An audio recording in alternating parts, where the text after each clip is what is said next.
దేవుడు మనకిచ్చిన music box స్వరపేటికతో దేవుని ఎలా కనపరుస్తాం. ఈ నోరు మూగబోలేదని దానికి ఎంత బలముగా దేవుని ఆరాధిస్తాం. ఒక్కసారి ప్రభు నీదు సన్నిధిలో సంపూర్ణ సంతోషం. సంతోషాన్ని దొంగలించే దయ్యాలు పనిచేస్తాయి.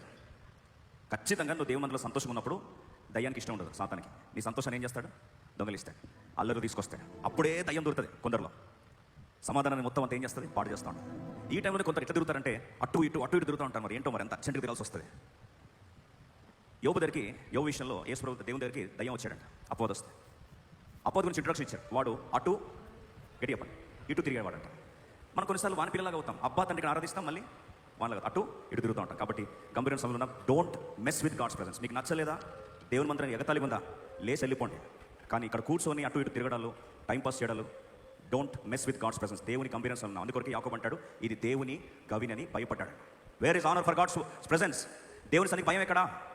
You taken God's presence for grant. దేవుని సన్నిధి తీసేసుకున్నాం, కాకదాన్ని తీసేసుకున్నాం. బ్రతికించాడు, ఈ రోజు ఊపిలో కంటలు ఊపిరి ఉంచాడు, తీసుకొచ్చి కూర్చోబెట్టాడు. How can you take God's presence for granted?